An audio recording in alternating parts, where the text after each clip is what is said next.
تعالوا نعمل مع بعض رابطة بالنسبة للسن اللي بحلقة سهلة وبسيطة وفي نفس الوقت بتقضي الغرض وتستحمل الأسماك معاك متوسطة الحجم. ولو انت تقدر تستخدم خيوط تخينة ممكن تستهدف أسماك أكبر من كده. هنجيب الخيط بتاعنا،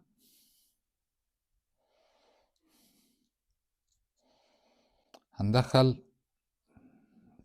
طرف الخيط جوه الحلقة، تاخد المسافة اللي تكفيك وتمسك الخيط بالطريقة دي خلاص، وتبتدي تلف السن 4 أو 5 لفات، وبعدين ندخل طرف الخيط داخل الحلقة بتاعة الخيط اللي اتعملت. تمام،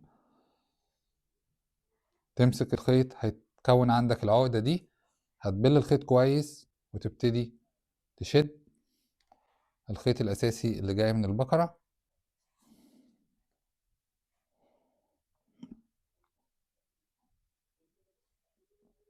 تقص الزيادة، وبكده تبقى العقدة خلصت.